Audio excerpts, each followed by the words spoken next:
Voilà, donc je reprends. C'est en septembre 1224, pendant le carême de la Saint-Michel, que François d'Assise reçut les stigmates dans la solitude de l'Alverne, comme on dit.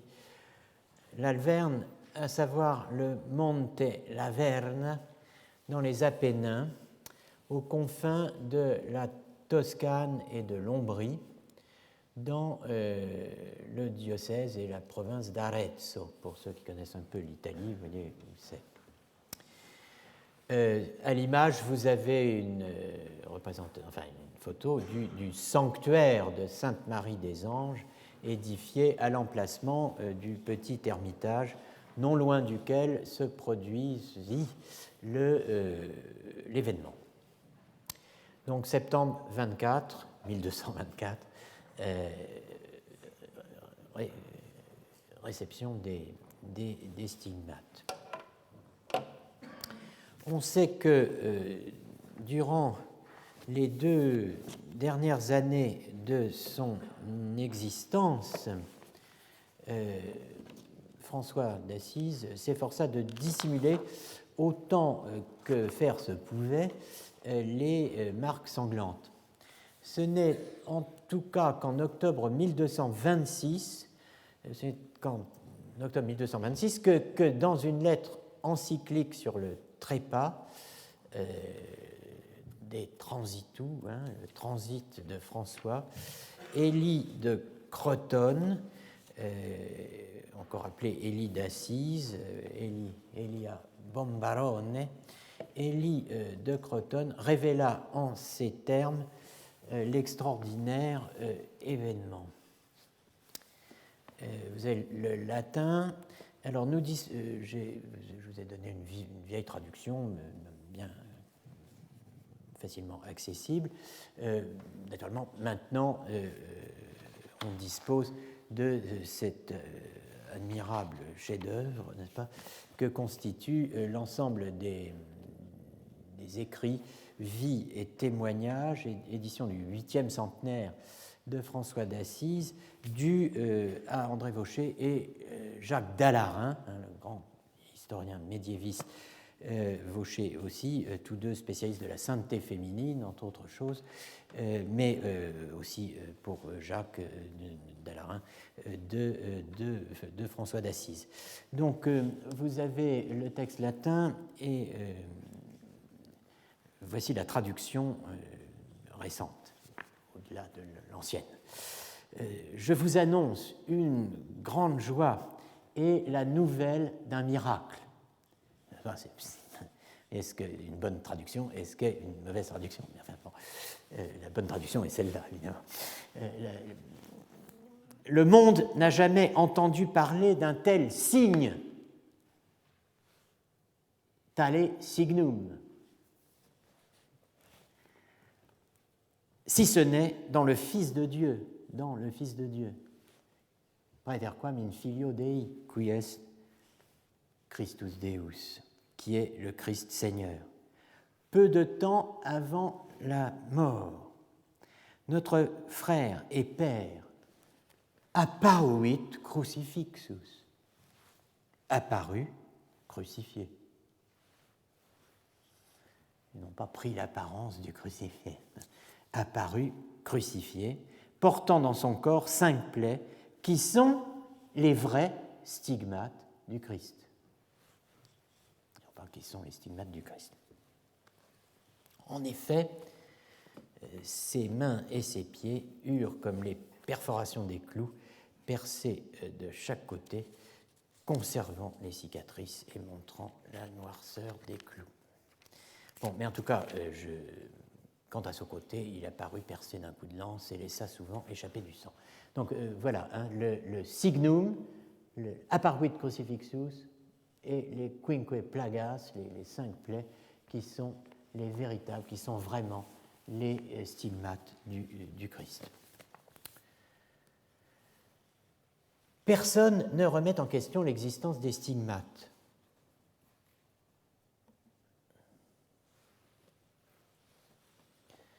L'accord, cela mérite d'être relevé avec Jacques Dallarin, se fait sur l'effet, n'est-ce pas, mais il ne se fait pas sur la cause. L'accord se fait sur la présence des stigmates, non sur le modus operandi de la stigmatisation. Il y a l'enquête de Bonaventure, ministre général de l'ordre des franciscains, bien des années après, qui débouche sur deux légendes, deux œuvres hagiographiques, la légende mineure et la légende majeure. Ce qui est sûr, c'est que François, surtout après la stigmatisation, était incapable d'aller à pied et qu'il était toujours porté par un ânon, un petit âne, rappelez-vous au hasard Balthazar. Le stigmate est un sceau. C'est le terme qu'emploie Dante dans le Paradiso 11, vers 106-108, quand il évoque la stigmatisation. Nel crudo sasso intratevere ed arno, da Cristo prese l'ultimo sigillo, che le sue membra 2 anni portarono. Sur un âpre rocher entre le Tibre et l'Arno, il reçut du Christ le dernier sceau que 2 ans ses membres portèrent, traduit Lamennais.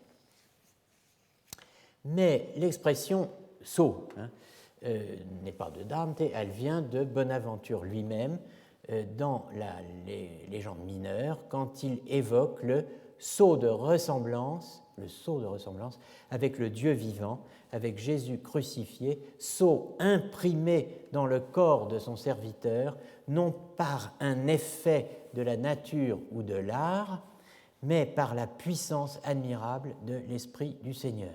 Donc, ni naturel, ni artificiel. Le stigmate est aussi un sacrement. C'est un sceau, c'est un sacrement. Un signe sacré, le signe visible d'une réalité cachée, selon la définition augustinienne du sacrement, sacrificium ergo visibile invisibilis sacrificii sacramentum id est sacrum signum est. Le sacrifice visible est donc le sacrement, c'est-à-dire le signe sacré du sacrifice invisible. Pour Thomas de Celano, les stigmates sont un sacrement sur lequel François a voulu garder le secret. En vérité, le Père Vénérable a été marqué sur 5 parties de son corps par le sceau de la Passion et de la Croix, comme s'il avait été pendu en croix avec le Fils de Dieu. Comme si. C'est là un grand sacrement, et cela indique la majesté d'une affection privilégiée, mais s'y cache une décision secrète et s'y abrite un mystère vénérable que nous croyons connu de Dieu seul et révélé en partie à quelqu'un par le Saint lui-même. Peut-on éprouver dans son corps la douleur éprouvée par un autre dans son propre corps? On est ici dans un autre cas de figure que ceux mis en scène par Moritz Schlick, dont Strawson tire la théorie du no-owner, du non-possesseur, même si, en un sens, la stigmatisation est le cas par excellence où il serait vrai de dire « I can feel somebody else's pain as well as my own ». La stigmatisation est la réplique exacte de la souffrance du Christ. Ce qui nous intéresse ici, c'est d'une part l'articulation entre extase et compassion, je reparlerai tout à l'heure, mais aussi le rôle de l'imagination, la dimension proprement iconographique de la production du stigmate. Dans la relation de l'événement, il y a 4 phases ou aspects. Un travail préparatoire de l'imagination, une première forme de compassion, une vision, et dans l'interprétation de la vision, au moment de l'interprétation de la vision, l'apparition des stigmates, c'est-à-dire la compassion proprement dite.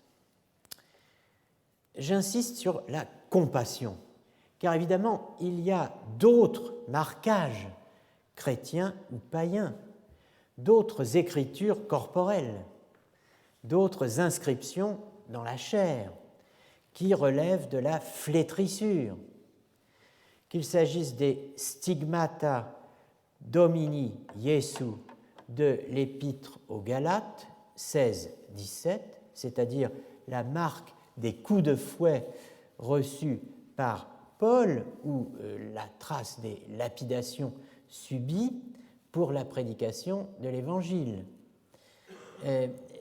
Qu'il s'agisse encore des tatouages interdits en ces termes par Moïse dans un texte du Lévitique cité par l'encyclopédie d'Alembert et Diderot dans le deuxième des 3 articles, le premier d'histoire ancienne, les 2 autres de théologie, l'une païenne, l'autre chrétienne, que l'encyclopédie consacre aux stigmates. Vous ne ferez, je cite le passage du Lévitique, vous ne ferez aucune écriture de pointe, c'est-à-dire aucune stigmate imprimée avec des pointes, dit le texte du Lévitique traduit par l'encyclopédie, hein. Aucune écriture de pointe. Qu'il s'agisse enfin, mais il y aurait d'autres exemples, de l'extraordinaire suite de signes de sortie hein, tracés sur les mains de Mère Jeanne des Anges par les démons graphomanes déchaînés, n'est-ce pas, affrontés par Jean-Joseph Surin, 1600-1665, comme le relate une de ses œuvres, Le triomphe de l'amour divin sur les puissances de l'enfer en la possession, c'est-à-dire lors de la possession de la mère supérieure des Ursulines de Loudun, hein, donc la possession démoniaque prenant ici la place de la compassion. Sur Surin, je vous rappelle l'existence, mais est-il encore besoin de le faire, mais enfin, des 3 grands livres de Michel de Certeau, l'édition de la correspondance de Jean-Joseph Surin, le malheureux héros, n'est-ce pas, de l'affaire des démons de Loudun, donc la correspondance, la possession de Loudun, qui est une étude sur le phénomène, paru en 70, et surtout son grand livre intitulé La fable mystique, Paris, Gallimard 82, qui est à la mystique ce que les œuvres de Foucault sont à d'autres choses, d'autres domaines du savoir ou des pratiques ou des usages du corps. Pour ce que j'appelle les 4 phases, François d'Assise s'est retiré sur l'Alverne, le Monte Laverna.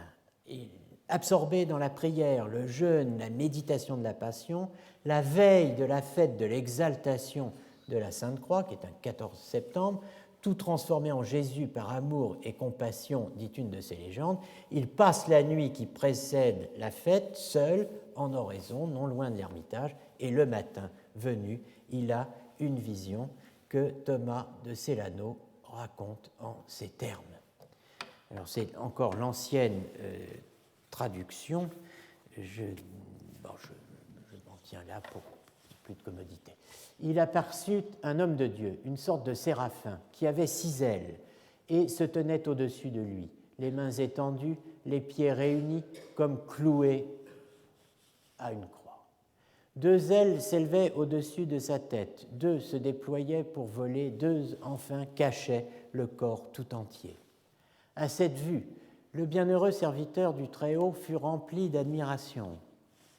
Mais il ignorait le sens de cette vision, et il était plein de joie quand il considérait la beauté du séraphin, plein de tristesse lorsqu'il pensait à son supplice et à ses douleurs.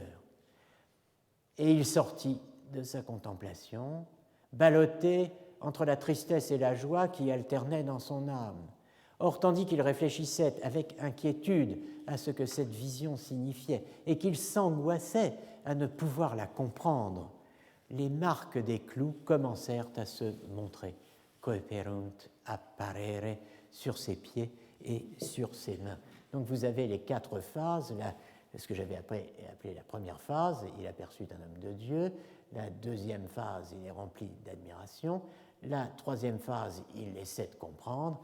Et la quatrième, les stigmates apparaissent. Notez ce mélange de joie et de tristesse.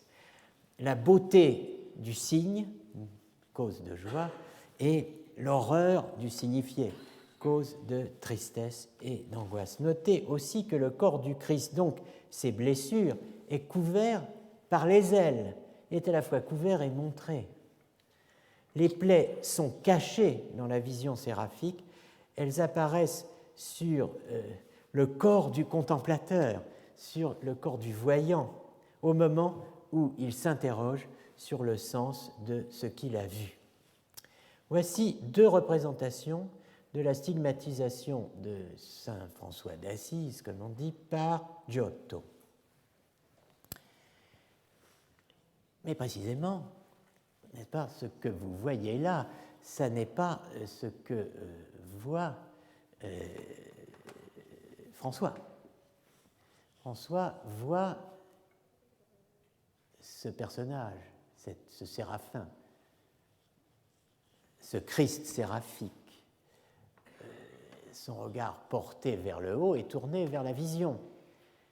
Ce qui descend vers le bas, c'est ce qui est d'ailleurs tout à fait extraordinaire pour ce qui est de la structuration et de la construction de l'espace pictural, n'est-ce pas, puisque ces divers traits qui commencent aux blessures du Christ et qui aboutissent aux stigmates traversent l'espace en tous sens, en profondeur et en hauteur, en largeur. Donc on a véritablement une tridimensionnalité, on a quelque chose d'une perspective qui s'esquisse ici, d'ailleurs autrement encore, dans les petites chapelles latérales qui sont représentées là. Alors, bon. Deuxième, alors ceci vous pouvez le trouver au Louvre. Et voici une autre représentation, toujours par Giotto, qui est celle-là franchement admirable, qui se trouve, elle, à la Cappella Bardi à Florence, à Santa Croce. Ça, c'est évidemment d'une très grande beauté. Vous voyez les ailes refermées qui cachent le corps, mais le cachent-elles vraiment? Les ailes ouvertes qui permettent le vol géostationnaire et les ailes déployées au-dessus de la tête. Voilà donc deux représentations. Le stigmate est littéralement une réplique. La réplique est véritablement extraordinaire, puisque la chair reproduit non pas seulement dans l'affaire des stigmates, n'est-ce pas, la chair, selon les témoignages, ne reproduit pas seulement les blessures, mais elle reproduit jusqu'aux têtes et aux pointes des clous. Ses mains et ses pieds, dit le texte de Celano, étaient percés de clous dans le milieu. Les têtes des clous rondes et noires étaient en dedans des mains et au-dessus des pieds. Les pointes un peu longues paraissaient de l'autre côté, se recourbaient et surmontaient le reste de la chair dont elles sortaient. Le côté droit était comme percé d'une lance et le sang s'échappait souvent de la cicatrice. Comment expliquer la chose? Il y a deux explications. L'une qui attribue l'apparition des stigmates à la force de l'esprit. L'autre à l'action du séraphin, ou plutôt à sa coopération. La pensée du stigmatisé marquant la cible, le séraphin dardant ses traits. Cette seconde explication, la coopération, est traditionnelle. Notez qu'on retrouve ici un problème de présence réelle. Si le séraphin est réellement présent, il darde de vrais rayons qui causent de vraies blessures. S'il n'est, comme on dit au Moyen-Âge, qu'objectivement présent, comme objet de vision, causa mentale, il ne cause rien directement. La cause réelle, efficiente, est l'esprit. qui, selon une expression de Bonaventure sur laquelle je reviendrai tout à l'heure, transparaît dans la chair.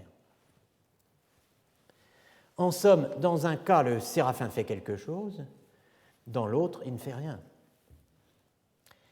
Cause efficiente dans un cas, coopérante, cause occasionnelle dans l'autre.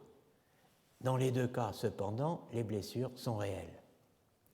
La première thèse est largement représentée, mais la seconde, la force de l'esprit, l'est aussi. Alors, notez qu'il y a une ambiguïté possible sur esprit. S'agit-il de l'esprit de Dieu ou de l'esprit de François? Et peut-on distinguer l'un et l'autre en l'affaire? En tout cas, la force de l'esprit, c'est une explication qui nous est aujourd'hui familière. La force de l'esprit, disons plutôt la force de l'imagination. C'est l'explication médicale, psychosomatique, celle des médecins à la fin du XIXe siècle. Mais le médiéviste doit souligner qu'elle n'a rien de nouveau, cette explication médicale. La nouveauté est simplement le parallèle que le médecin fait avec l'hystérie. Mais l'idée d'une origine interne, psychique, est tout sauf neuve. Les stigmates couronnent, si l'on peut dire, une longue pratique imaginative. Alors, pour le point de vue médical moderne, je me contenterai d'un seul exemple, qui est celui de Dumas, mais le philosophe et le psychologue, qui était l'élève de Théodule Ribot, le professeur de psychologie du Collège de France, dont Dumas suivait les cours au collège de 1889 à 1896.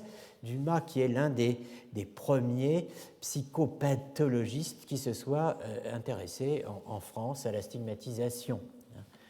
La thèse est que François, qui s'est disposé par l'imagination à la duplication de la souffrance, est l'artisan, le réalisateur des tortures qu'il a imaginées et dont Dumas écrit qu'il les a d'avance, par avance, savourées en esprit. Mais alors ceci est dans le texte intitulé « La stigmatisation chez les mystiques chrétiens », paru dans la Revue des Deux Mondes en tome 39, 1907. Dumas était donc agrégé de philosophie, psychologue et élève de Ribot. Mais ce rôle de l'imagination, nous avons vu Pietro d'Abano l'évoquer pour la compassion en général. Et la stigmatisation est, je le rappelle, l'extrême de la compassion. C'est le cas limite de la compassion. Nous ne nous étonnons donc pas de le retrouver mentionner, ce rôle, dans une lettre de Pétrarque, si ennemi des médecins soit-il. Pétrarque. Dans une lettre de Pétrarque à Tommaso del Garbo du 9 novembre 1366, rapportée par André Vaucher dans sa grande étude qui a fait date sur le scepticisme à l'égard des stigmates au Moyen-Âge, n'est-ce pas ? Écartant donc l'explication de l'impression des stigmates par l'intermédiaire du séraphin, Pétrarque estime que celle-ci, cette impression, procède d'une méditation intense du mystère de la croix dont les effets se manifestent dans la chair du Poverello d'Assise.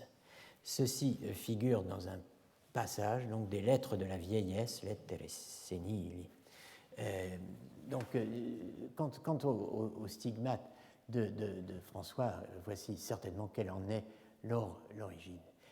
Il avait sa méditation sur la mort du Christ. Il s'y était adonné d'une manière aussi assidue, enfin, si profonde, si assidue, que l'âme en était rempli, hein, et son âme en était remplie, et qu'il lui semblait, parendoli, d'essere anche egli crocifisso col suo Signore, que lui-même était crucifié avec son Seigneur. Eh bien, tout cela avait atteint un tel niveau d'intensité qu'on peut tout à fait dire que la forza di quel pensiero on pouvait considérer qu'elle pouvait passer dall'anima nel corpo, passer de l'âme de François dans le corps de François, et lasciar venire, et y laisser impresse visibilmente, imprimer de manière visible les traces. Au XVe siècle, certains vont plus loin que Pétrarque encore, et André Vaucher rappelle quelques textes où il est dit qu'il y a des raisons purement naturelles qui rendent compte du phénomène de la stigmatisation. Et c'est contre de telles interprétations, disons, que les franciscains, l'ordre franciscain revient en permanence, n'est-ce pas, pour maintenir au contraire le caractère miraculeux de la chose. Ces tendances sceptiques, donc, je reprends le mot d'André Vaucher, trouvent leur point d'aboutissement dans le De Incantationibus, sur les incantations de l'humaniste Pietro Pomponazzi, pour qui les stigmates, s'ils n'ont jamais existé, hein, ne peuvent résulter, je cite, que du jeu d'une imagination débridée. Je cite le résumé de Vaucher à propos de la position de la thèse de Pomponazzi. Alors, bon, je laisse de côté cet aspect. Je voudrais souligner un autre point plus important que tout cela, et en fait deux points que j'emprunte à Hans Urs von Balthasar. Le premier point, c'est que Urs von Balthasar souligne le rôle de l'extase dans le récit que Saint Bonaventure fait de la stigmatisation de François d'Assise. Les stigmates, souligne Balthasar, sont imprimés dans le corps au moment précis où l'âme dépasse le corps dans ce qu'on appelle l'excessus mentis. L'impression corporelle coïncide avec un moment d'extase, d'excessus mentis, et dans cette coïncidence, le corps stigmatisé devient l'image du Fils comme le Fils est l'image du Père. Deuxième point qui explicite le premier, c'est pour penser ce statut d'image du corps stigmatisé que Bonaventure introduit une différence à mes yeux capitale, la différence entre ressemblance et conformité, qui joue un rôle décisif jusque dans la mystique rhénane. Voilà ce que Balthasar dit sur la lecture que Bonaventure donne de la stigmatisation. François, voyant le Christ séraphique,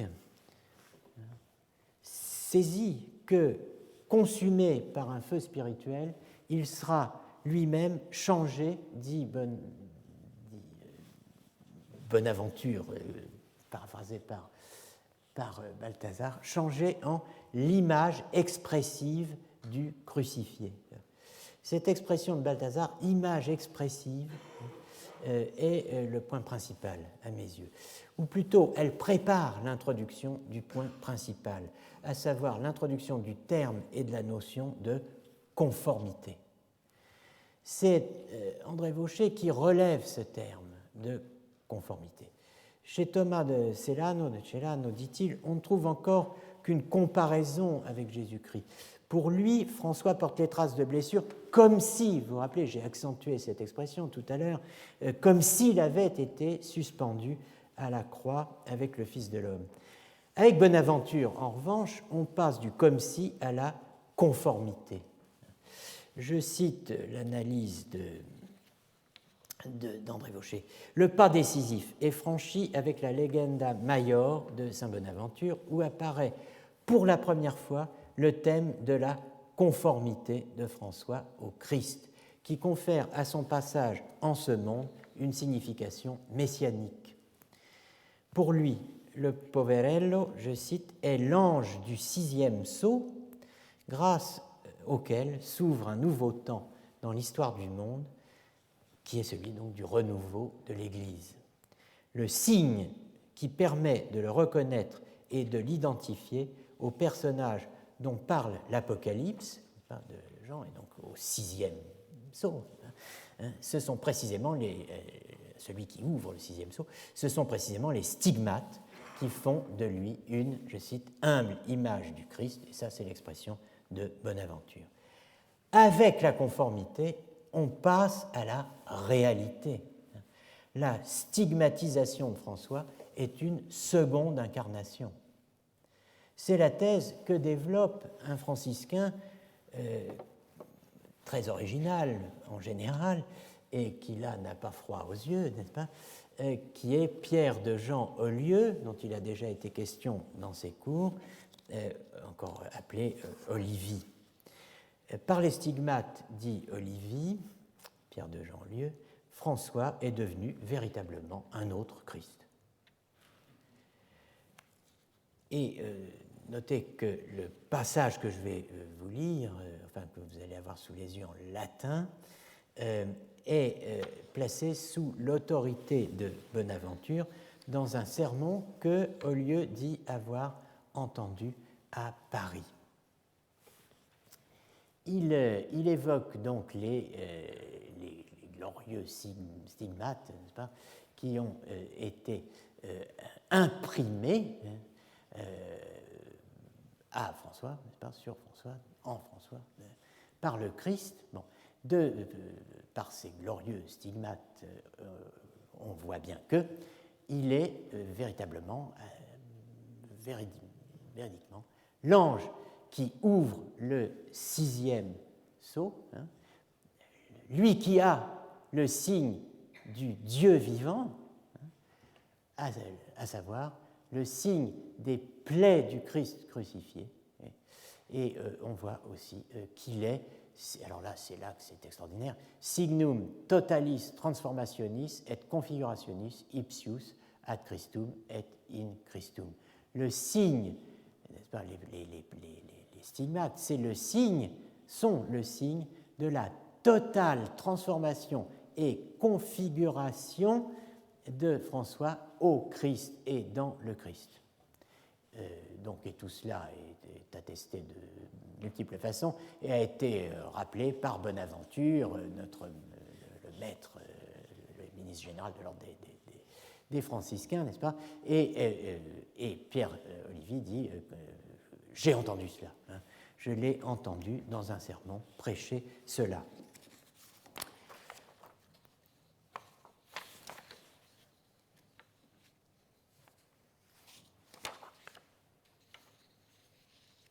Transformatio et configuratio, ce sont les termes des mystiques rénants.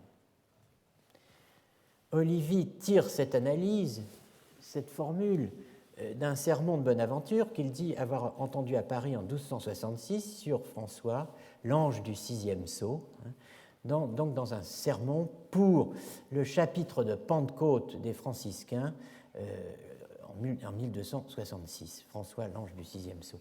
Mais Ubertino da Casale, Hubertin de Casale, dit avoir entendu le même sermon et rapporte le même contenu dans son livre « L'arbre de la vie crucifiée de Jésus », l'arbor vitae crucifixe Jesu, et nous avons la chance d'avoir un portrait d'Ubertino da Casale, le voilà, dans le film tiré par Jean-Jacques Hano du roman d'Umberto Eco, titulaire de la chaire européenne au Collège de France en 92-93, Umberto Eco, mort le 19 février dernier à Milan, dont je salue ici la mémoire. Donc Bonaventure fait de la vision du Séraphin l'argument de l'itinerarium, l'itinéraire de l'esprit vers Dieu, composé au cours de l'année 1259 après sa propre extase mystique lors d'une promenade sur le Monte la Verna. La vision est ici l'essentiel, car ce qui se produit, c'est que, selon ce que Bonaventure comprend de la stigmatisation, c'est que l'esprit transparaît dans la chair, et l'accent n'est pas mis sur le rayonnement séraphique. Voici donc le récit de Bonaventure. Alors on a ici la représentation de Giotto. Il m'advint par inspiration divine, dit Bonaventure, vers la date du trépas du bienheureux, à 33 ans de là exactement, de me retirer sur le mont Laverna, comme en un lieu tranquille, propice à trouver la paix de l'esprit. Et me tenant là, tandis que je méditais sur les voies qui permettent à l'âme de monter vers Dieu, me vint entre autres à l'esprit ce miracle qui se produisit en ce lieu quand apparut au bienheureux François un séraphin ailé à l'instar du crucifié. En considérant cela, il me sembla aussitôt que cette vision figurait la propre extase de notre Père dans sa contemplation et la voie par laquelle on parvient à celle-ci. Les 6 ailes du séraphin peuvent en effet fort bien être comprises comme les 6 degrés d'illumination qui, comme des étapes ou des stades préparatoires, préparent l'âme à parvenir à la paix par les transports extatiques de la sagesse chrétienne. Et la voie qui y conduit n'est autre que celle d'un très ardent amour pour le crucifié, de cet amour qui transforma si bien en Christ Paul enlevé au 3e ciel, qu'il put dire « Je suis cloué avec le Christ sur la croix, ce n'est plus moi qui vis, mais c'est le Christ qui vit en moi. » De ce même amour qui absorba tant l'esprit de François que son esprit transparut dans sa chair lorsque, avant sa mort et pendant 2 ans, il porta sur son corps les stigmates sacrés de la Passion. Les 6 ailes du séraphin figurent donc les 6 degrés d'illumination qui, partant des créatures, nous font monter jusqu'à Dieu, à qui nul ne peut vraiment parvenir, sinon par le crucifié. Alors, tout d'abord, notez 3 choses, si vous voulez. Tout d'abord, la formule « son esprit transparut dans sa chair ». Formule qu'il va falloir revoir, questionner en fonction des travaux récents qui ont été faits et dont l'aboutissement est cette remarquable édition du 8e centenaire. Son esprit transparut dans sa chair, qui est le fondement de toute explication psychique, qui fait du corps une surface d'inscription où l'esprit imprime ses marques, trace, écrit. Je n'insiste pas sur ce point.